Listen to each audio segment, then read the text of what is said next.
Hey everybody, this is Greg with the Dice Must Flow, and I got Grant Federer from Personal Flash Paper Podcast with me. Hi there. One of my favorite podcasts, and he's going to give us a demo on the new game for Infinity, and it's called Aristeia. Aristeia, yep. And this is a demo for a board game for Infinity that's coming out. November 20th is when it's coming out. Yeah, we're excited. That'll be when you can, there'll be a pre-order up on the Infinity the Game website, or Aristeia the Game actually is the website for the game. It's an awesome time. I've been running demos all day. It's been a lot of fun, and now you get to see a little bit of the demo we do. I'm sure I'll make some mistakes because I'm trying to keep the demos fast and fun and furious, so don't take this as the written law as how the game's played, but you'll find out soon enough all the rules to the game, I'm sure. All right, Grant, thaneks. Hey, thank you. So pick a model you like, and we're going to have that one be really what your activation is. If you like the same one, we'll do some paper, rock, scissors. Hexer is very good, and you like Musashi. This will be a good one. So, have you ever played Infinity? Yes. You know, so I know Infinity. You know Infinity. You don't know Infinity. So, just a little bit about the fluff. It's 175 years in the future. It's so it's not grim, dark. Thousands of years in the future. This is just we've evolved. Think of where we were 200 years ago to where we are today. Okay, so. This originated actually in the storyline, it originated as like a battle bots or an AI versus an AI type thing. Musashi came along, decided he could beat some of the bots. This is a vast oversimplification of the story, but and he came in and he proved that the humans could do it. Other humans joined along, and it now kind of evolved into this blood sport is what it is. Parvati here is actually a robot, one of the AI. So you've got 4 heroes, you've got 4 heroes. There's going to be a great system in the tournament that you'll be able to actually bring a list of the heroes that you want to bring, and then you'll kind of have trump power over like, oh, I hate Wild Bill. You can't bring Wild Bill. But for now, it's really just kind of a draft system of, I'm going to pick 8-Ball, I'm going to pick this one. Oh, well, you're picking Hexer. Well, I hate Hexer. I'm going to take Major Luna. That's how it works now. So you've already chosen, you've already picked your teams. Yep. So let's go ahead and pick these up. You're going to have a planning phase first is what it's going to be. Now, we're going to simplify the game a little bit. We're not going to use the tactics yet. I'll show you what those do a little bit later. But during this phase, we're going to place these face down in the order that you want them to activate. Obviously, you picked your one that's your favorite one, so you're going to put them down. Okay, maybe you go first. I'll go first. Yeah. Okay.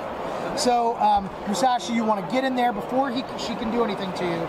Musashi's going to want to get in there and start slicing people up and try and avoid people from getting into here. So let's talk about activations and the cards now. We've got an idea of what it is, and then after we talk about the cards, I'll tell you about the objective and what we're trying to do.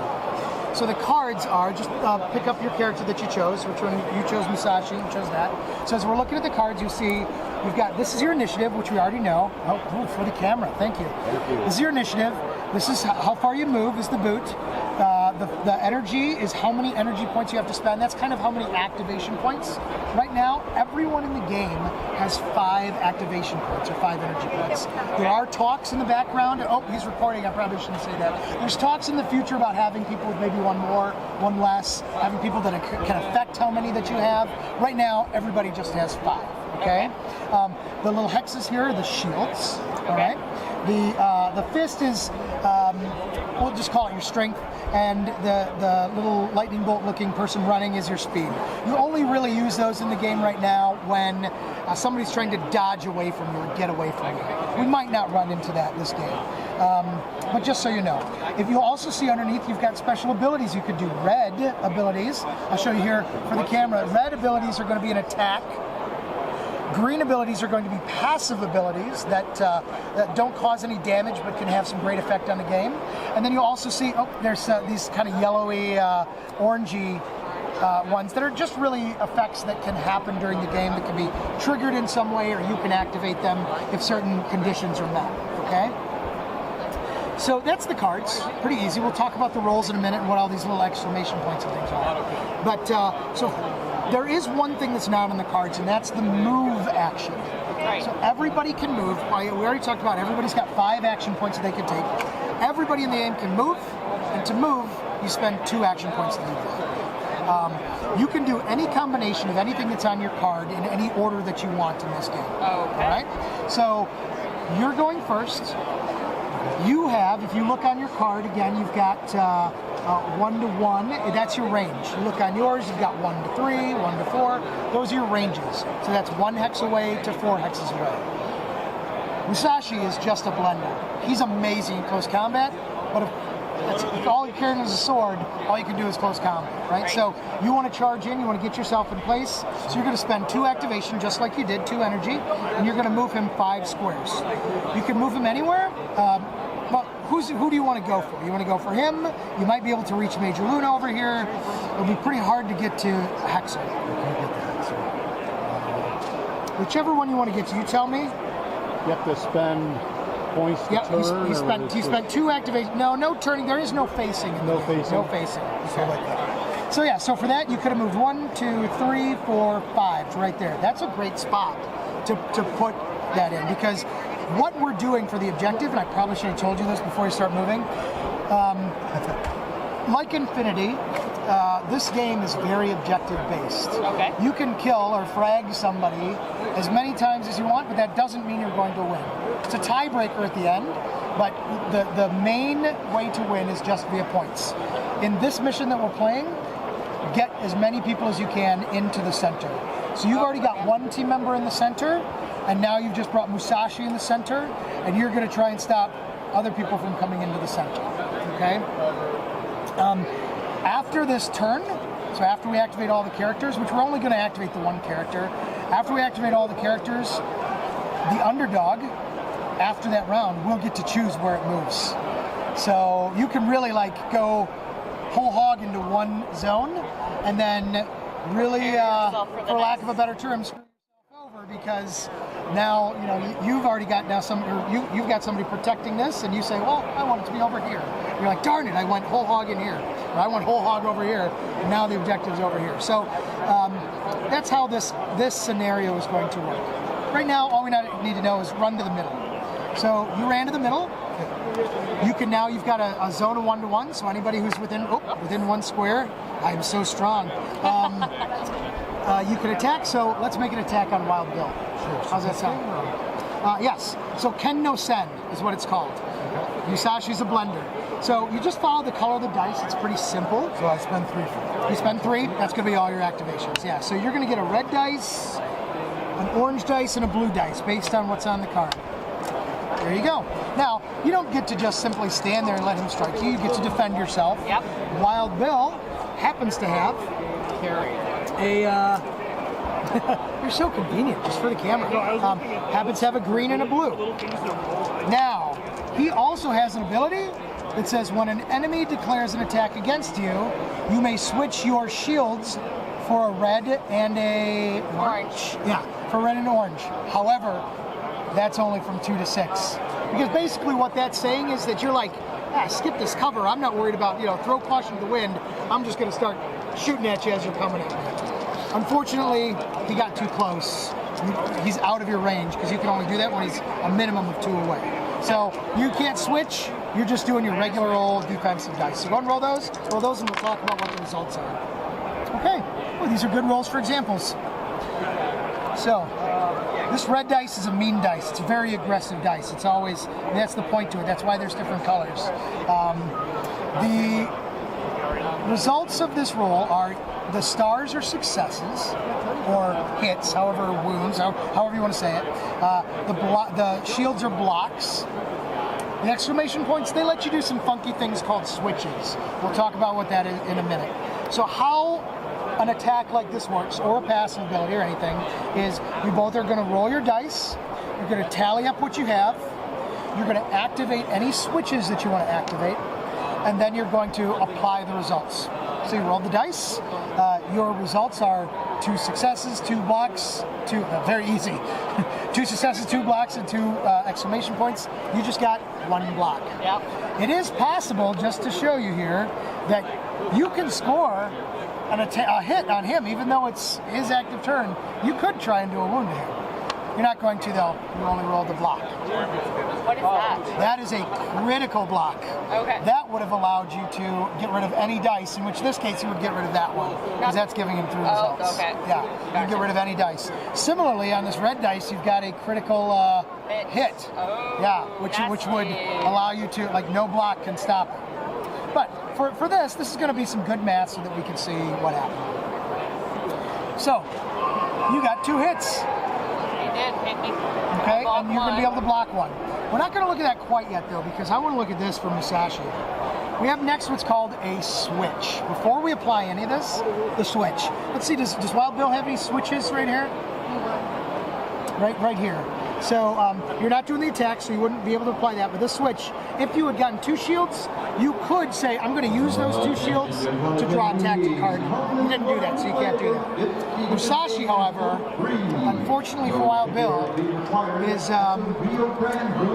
has rolled not only 2 hits, but also he could do, so you've got 2 things you can do. You can change any shields to an additional hit. Okay.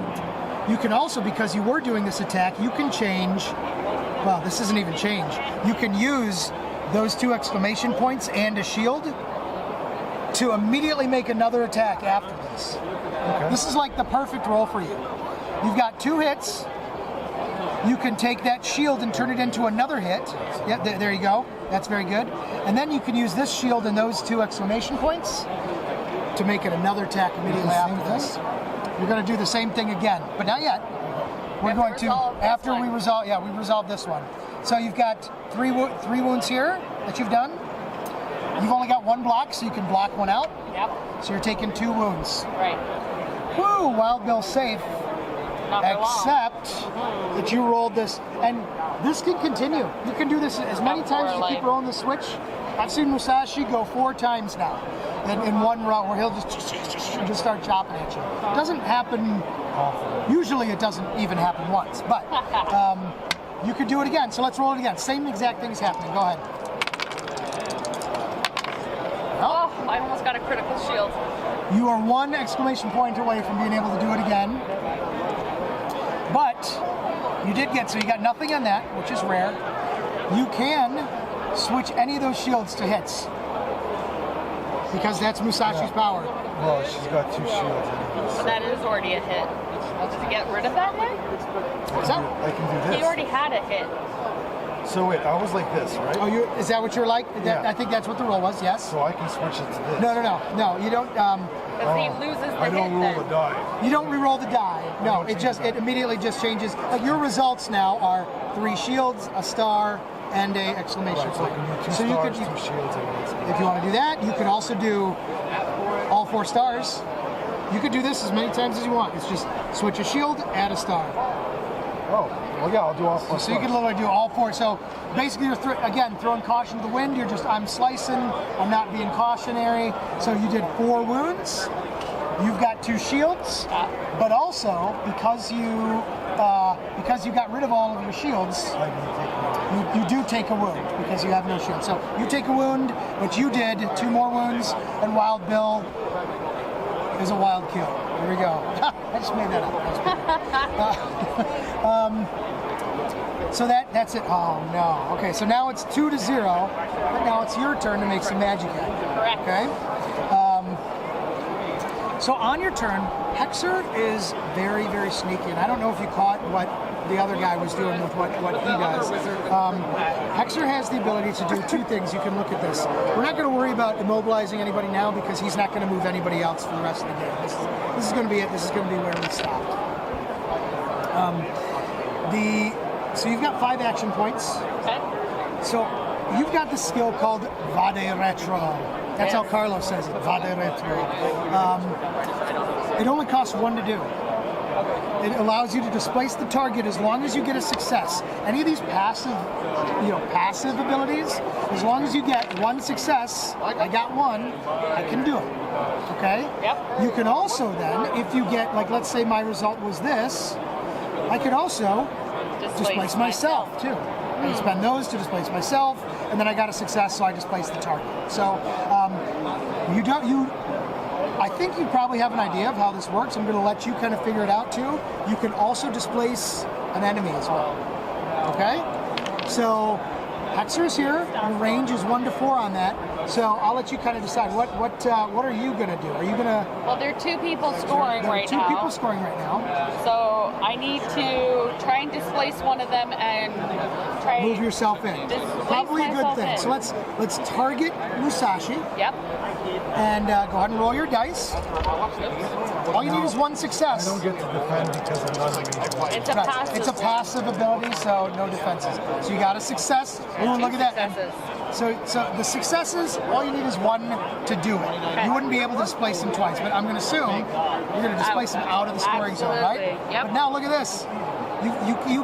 You can spend more than one of your switches, so you could displace yourself twice. So displace yourself 1 here, displace yourself again there. Look at that. You just changed the tide of the battle. So now it's 1 to 1. Okay. Again, now go ahead and that was only 1 order. That was a very successful first order for you. So go ahead and spend another order. Okay. And now what do you want to do again next? I'm going to try and get him out. You're going to try and get him out. Okay. I can do that? Sure, you can do that. 1 success. 1 success and 1 for displace me. too. So Yep. knock him out That's right. and take the center. Take the center. Okay, good. Now at this point, if we're going to call the game, we can call it right now. But let's just do it because technically we would have more activations after this. Let's just do another one. So let's bring as many people as we can in. Go ahead and move Major Luna in too. So roll 3 dice. Oh, I can. You can keep going. Oh, you can do your own friends. I can target the Your friends friendlies. too. Okay. 8 targets. Yeah. Oh. Now that time, nothing. That You could still one. do a switch. You could do it again. The yellow dice normally aren't as friendly as they have been to you. Okay.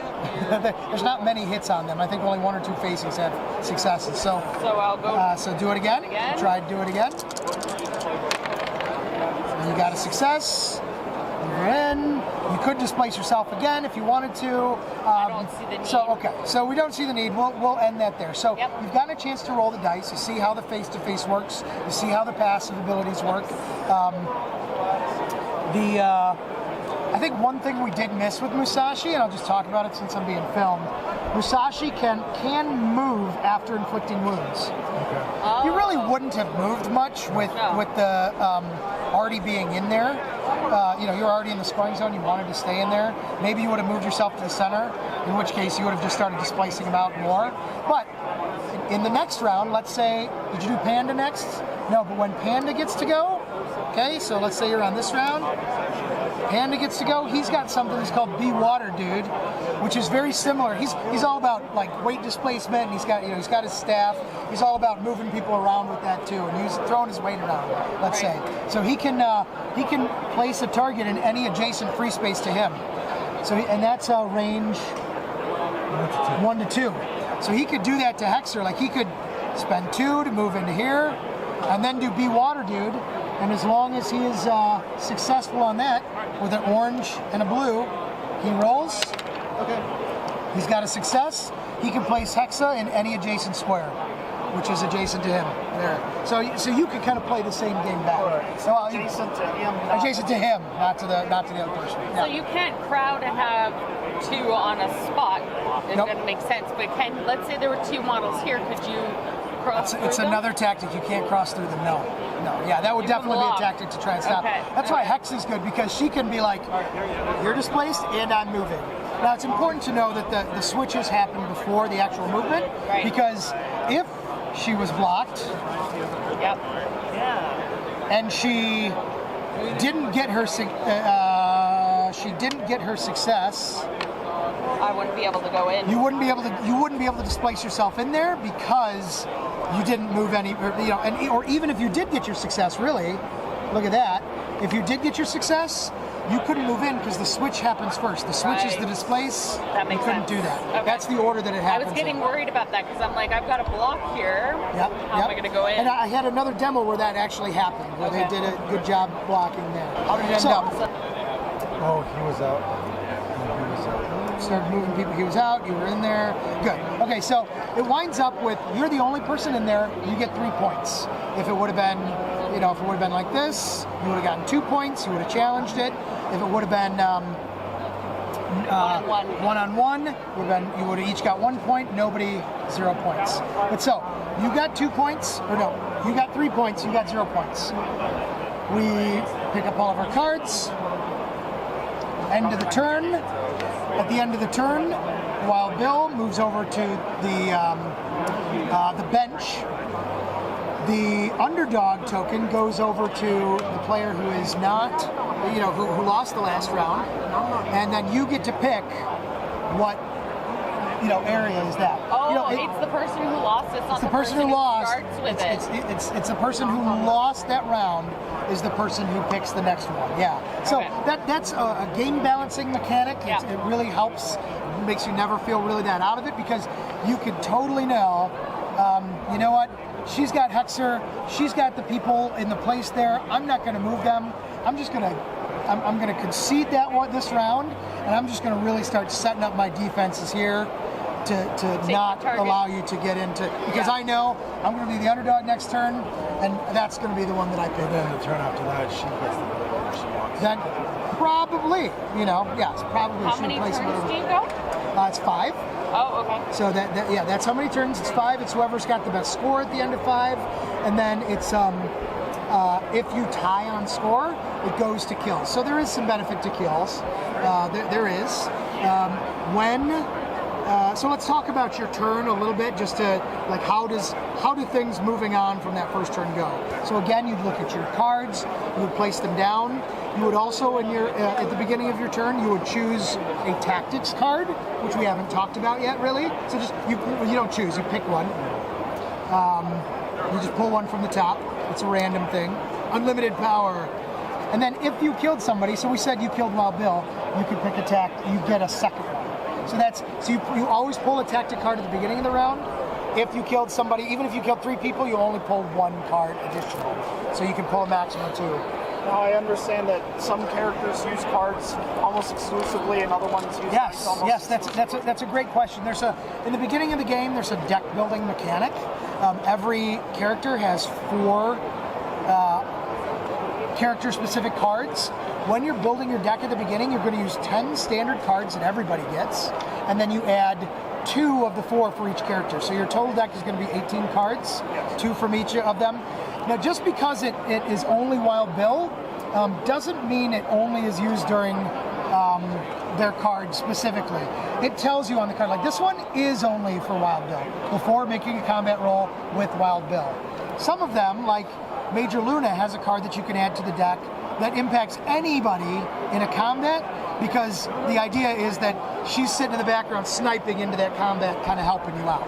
So that's my deck then, because Bill's my guy. They're actually all mixed up. Oh, okay. From the demo and being shuffled around. If you can now pick up the tactics and look through, you can see how much the tactics could impact a game. How are points managed? Your score, like I just scored. Mm-hmm. Is it written on paper? Like we just kind of keep a side note? You can write it on paper. I've seen people that instead of turns, the actual board game, I believe, actually has 8 spaces here.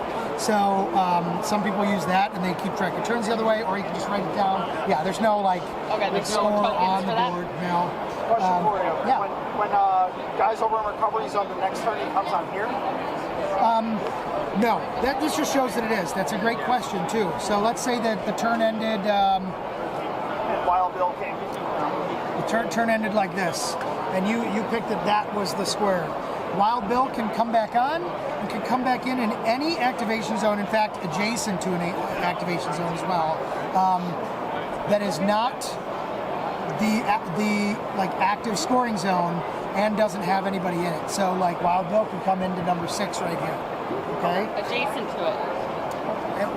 Either in or adjacent, either way. Yeah. Oh, okay. So even though they're killed, they come back. They come back every round. Every round. And again, that's a game balancing thing. So that the fluff is that 175 years in the future, medicine's pretty good now. You know, you're just going to be out for a few minutes. They're going to patch you up. So there you go. We have a nice demo of Aristeia, and I'd like to thank Grant for walking us through that game. And I've added a couple pictures here of some of the characters used in the game. And this is Aristeia. It will be coming out soon, November 20th, 2017. So hope you'd enjoyed this. Thanks, and we'll see you next time.